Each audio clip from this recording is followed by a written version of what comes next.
improve the quality of our dressing rooms, our changing room, our VIP box, our electronic board. We're going to work on our station for the next 3-4 years so that we can show games at night. I'm sure there will be. You cannot just put money on board without asking for something in return beyond providing content, because some of the stadiums that we have in this country are not even TV friendly. They can't even show them. They can't show matches on those pitches. So what happens when you drop the 1.5 billion and say 3 years into the league? They say no. So I also want to believe that the NPFL board, the club owners, if they're going to go into this deal, can be very intelligent enough to have a lot of clauses, breakout clauses, breaking clauses. I'm sure that there will be all of that, because it's a very, very long contract. We're talking about what's in it for the investors. How do they make that 1.5 billion? That is their problem. See, no, if you say you want to invest 1.5 billion annually into a league, that means you must have done your projections on how to make your money back. It's not my business, baby. In our league, it's basically charity. If you've said that you want to bring it into the league, you definitely will have worked out the mathematics. Roland, give me an estimate of how they can possibly recoup 1.5 billion. It is not our business. They are the ones that want to invest. I'm not saying they're not investing. I'm just saying they are basically doing charity. You know what? I'll probably give you the number of the guy that announced last time, and you can call him and ask. They are basically doing charity. No, anybody that has. See, what I mean by that doing charity today, I think that's really demeaning and disrespectful. Now, the thing is this: for every single business you step into, the risk will be weighed up. I mean, you check your options.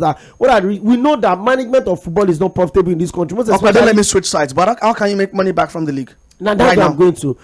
That's why there's a long-term projection. They didn't say 2 years; they said 10 years. I mean, it's going to be very unfortunate, or let me say, unfair, for you to just think the league cannot improve in the next 3 years, or the league cannot improve in the next 5 years. Okay, no, listen today. You can't close the doors. See, let's tell ourselves the truth. Sometimes we take a step forward and 20 steps backward, but sometimes in the league we've taken some really good remember steps. That if the league improves, there's exclusivity for starters. Exactly. Even if the leagues improve, there's going to be a lot of money made. That 1.something billion will be like nothing. At that point they will not count their loss and their gains. That's the part that anyways, we got to move on, but we'll keep our fingers crossed on the kickoff of the league this weekend. Hopefully it does kick off, but we're also hearing that it's now mandatory that to sit on the bench during games. All head coaches of the Nigeria Premier Football League's clubs must possess the CAF B license. Period. That's the minimum requirement. As part of its rollout activities for the start of the season, the chief operating officer of the league, Davidson Obi, announced that the requirement is part of the league's bid to improve the quality of technical performance of the clubs.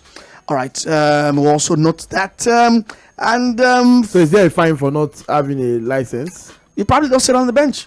Okay. I say that because everybody is familiar with that. We will still last season the Rams coach will still doesn't have a license. Rams were paying 22,000 euros. Yeah, that's what I'm saying. Like to be able to have him on the bench, they were allowed to pay money instead every match day. So if that's something we are willing to look into. That's something I look into. I don't know why Okpe is fidgeting, but we are streaming live on YouTube and Facebook. You can see Okpe. I think that's a big chance Real Madrid have lost all his drama. Brahim Diaz. This is probably the 7th. I think it was offside. I think it was offside. That's Brahim Diaz is come through and should be doing better. Chips it. He tried to chip it. Yeah, but chip it wide. No joy. All right, 6:25 now. Let's get to the Austin rights we missed out on. The hope of Nigeria and the Benin Republic having a joint hosting of the AFCON has finally ended. Both countries have been pushing and submitted a bid to host the 2027 and 2025 edition of the AFCON. Apart from Nigeria and Benin Republic, Senegal, Zambia, Algeria, Kenya, Uganda, and Tanzania also submitted a joint bid. I want your thoughts on this real quick. Tuna Young, you've never been a fan of the joint bid or the bid by Nigeria towards the AFCON in 2027, and now we haven't gotten it. I mean, it's like validation. It's like you've gotten some happiness out of it, right? No, to be honest, I didn't really care that much. But I would rather we do not host an AFCON, especially in an election year. One of many reasons why it should not have. I don't.